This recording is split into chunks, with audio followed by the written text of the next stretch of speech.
is 10 stall questions with Zahra Franco and your name. Yeah. First, I want to know a little bit about you. Tell me your name, where you go to school, obviously, I'm assuming because your shirt, but and Yeah. I guess what career do you do and what started you personally in Ultimate? Yeah, so my name's Makeda Matamore. I'm a senior at MSU. Most people in the Ultimate community call me Mac. My major is social relations and policy, and I got into Ultimate Frisbee because my brother actually played at U of M for a couple of years. So Nice. I learned to toss at a young age. Fun. Cool. We'll be doing 10 stall questions, and I have already given Mac the questions so that she can prepare for them, and then we will be answering them and seeing how this goes. First episode. Okay, so our first question is, does your team have a name before we start? Oh my gosh. Yeah. So I play for Michigan State Women's Ultimate, and we are the Infamous or Infamous Moose. The Infamous. Oh, that's such a good name. I like it. Nice. So, does the Infamous prefer offense or defense?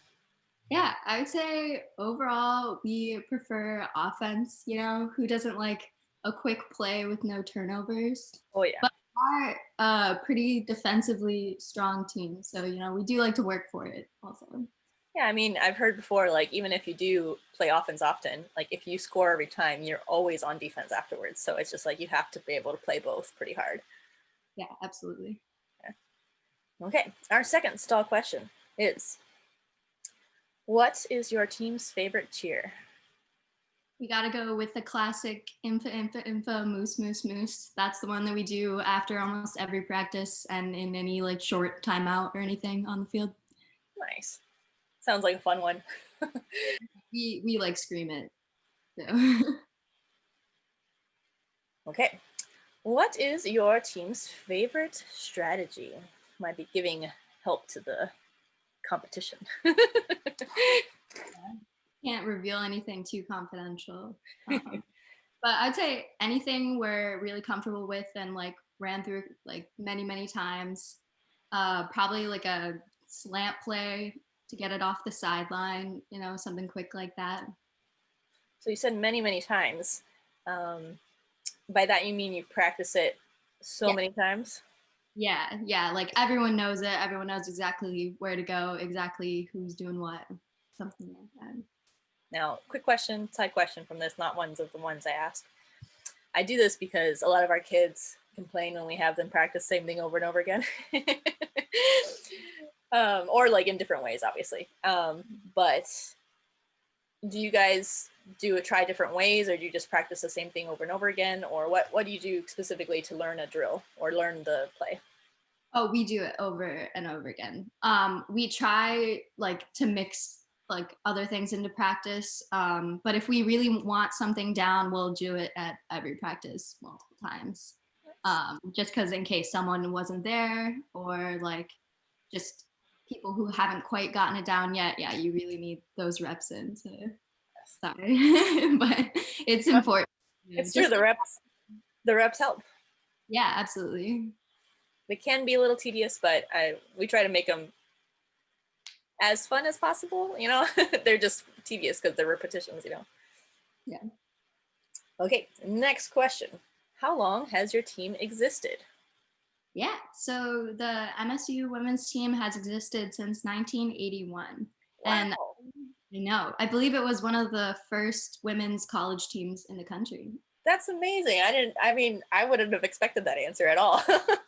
They were like really good when they first, I mean, obviously it was like one of the first women's teams in the country. So like they were going to rank up there, but like they were really good. So, Nice.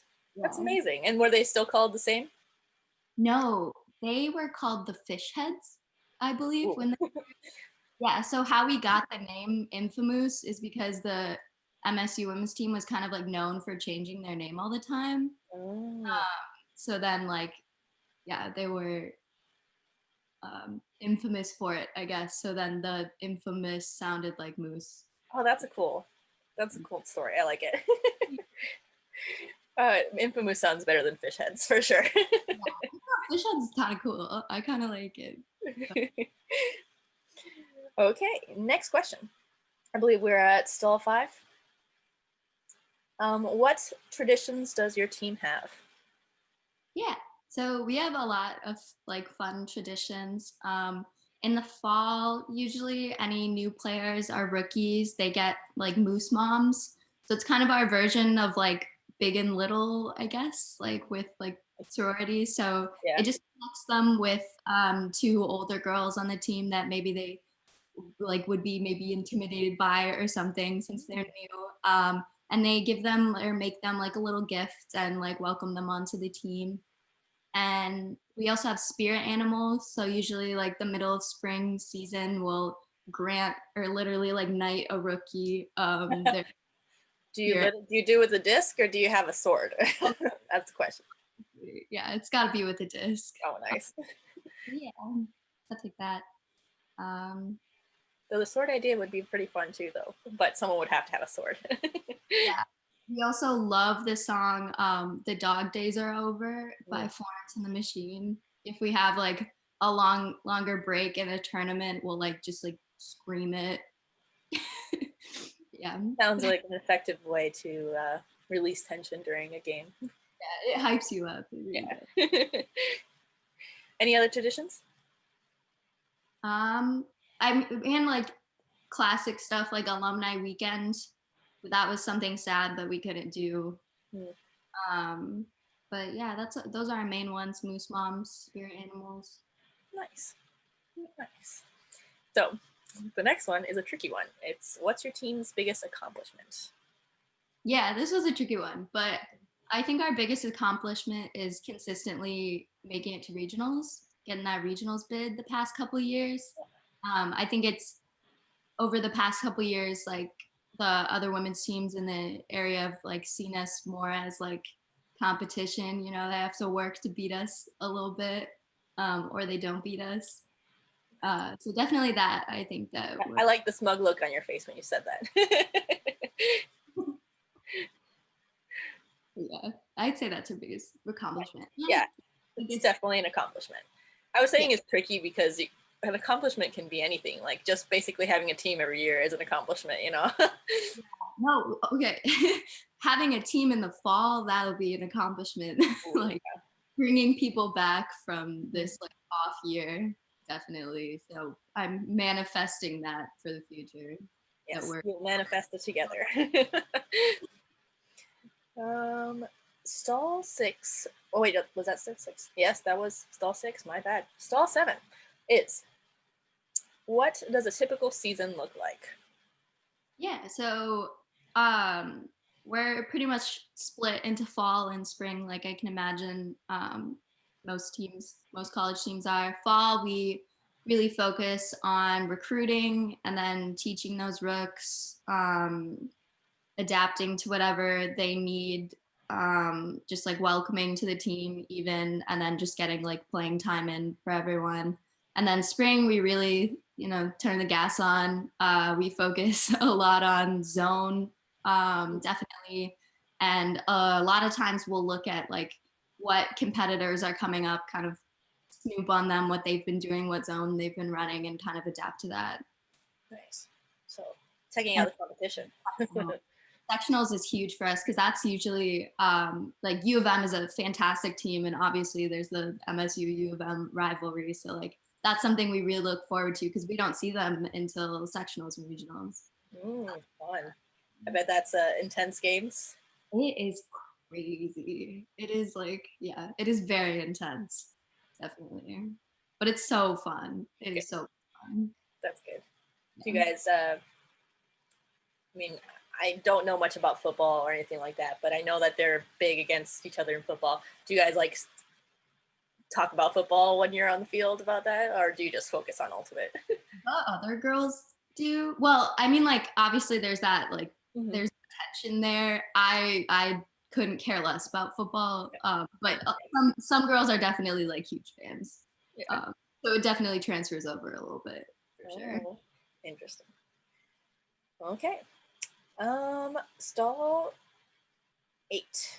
What is your team's biggest challenge in being a student organization sport? Yeah, there's a lot of those. I'd say our biggest challenges recently have been like changes in leadership. We had like an amazing coach, like my freshman and sophomore year, and before that, and he really did so much for our program. And then he had to move away, so we transitioned to a captain-led team, and the team was really, really great about it. But it is a big transition, like going from an actual coach to like your peers trying to organize everything and leading practices and stuff like that. Um, we've also struggled with balancing like the fun, choosing between like being a really, really competitive team, which we are, and then also like being fun and like not as uptight and having like a ton of obligations and stuff. So there's definitely like people who are in it like solely to like get that competitive fix, and then also like to make friends and be a part of the community. So balancing that too has been something for us. But we're working through it for sure.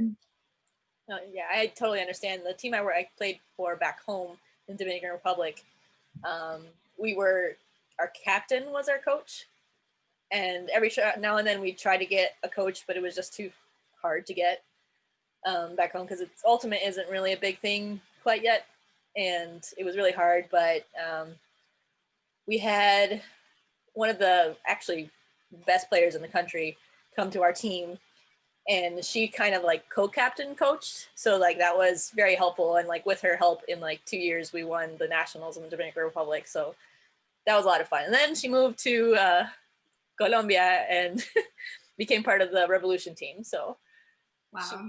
she's a goal setter. That's awesome though. But it is difficult to have that balance and all those types of things as well. Yeah. And it's like it's hard to coach when like you're also a student and also a player. Yeah. And also kind of like you have to have the mindset of what's going on in the field, but also what am I doing? And you have to think of like watching everybody, and when they're like, oh, what did I do? Or how can I do better? It's like, ooh, I wasn't really watching because I was playing as well. But it's a difficult balance for sure. Yeah. But if you know any coaches in the East Lansing area, we really want, I think we need like, we've had great like men coaches and men like, but like I think we really need like a female coach. I think we need a woman coach. I think that would be great for us. And maybe this video will help you find a coach. Yes. I'm not gonna be picky though, but yeah, that would be great. Yeah.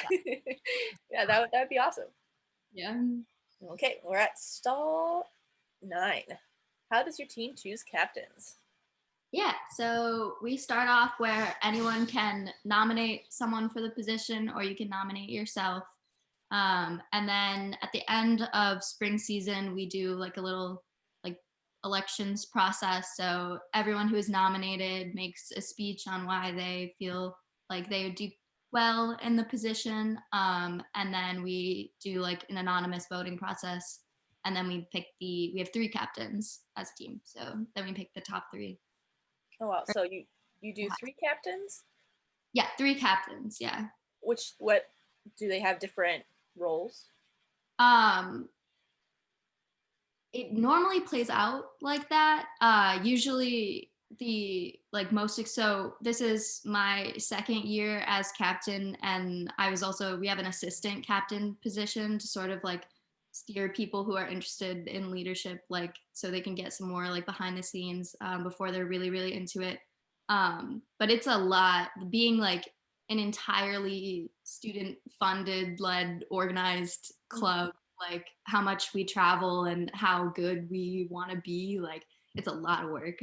So we definitely have to really divide it up. We have like a treasurer, we have a social chair, we have like all this kind of stuff. Yeah, uploading pictures and whatnot. So usually the like one with the most experience, I guess, is like dividing up the work and like, yeah. So I guess it's like I would say to divide it up, there's like a senior captain and like junior captains, and then we have an assistant captain as well. Nice. That's a great way to divide up the work, especially with how you're describing all the workload you have.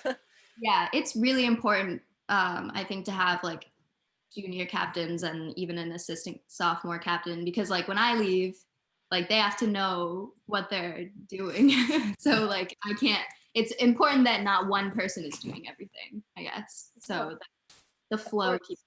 Of course. You want to kind of like help the team continue as well. So if you don't teach anybody how to do that, then there will be no team. Exactly. Yeah. Especially like with an off year, like that's scary. Yeah. But we'll work through it. I won't. I believe you will. Okay, we're at stall 10 now. How do you recruit new teammates? Yeah. So we especially this year we've gotten really creative. So I've infiltrated Snapchat freshman group chat, you know, Facebook pages. We send mass emails. We usually have a giant club fair in the fall that a lot of freshmen come to. So all of the MSU clubs, it's ginormous. I don't know how many clubs there are, but there are a ton. And it's we recruit a lot there. We play lots of like games out in the open. We chalk the sidewalks. I was personally recruited from a flyer on a bathroom door. So anything works, I guess. Recently, we've had more people contacting us and kind of coming here like with the idea to play Ultimate. So that's awesome. super exciting. Yeah. I mean, I know a lot of our kids. Hopefully, one day. I mean, maybe one day we want to go to college and might go to yours. So like, they might want to join your program as well. So yeah, send them our way. Well, we welcome literally anyone. We will teach you how to play Ultimate. Like no. That's what I always tell people. Like, it's not necessarily that you can't play; it's that you haven't been taught how to play yet. Exactly. Yeah. If you don't know how to throw, or like they think, oh, I suck at throwing, but it's not really that you suck at throwing; it's that you haven't been taught the correct form to throw. Exactly. Yeah.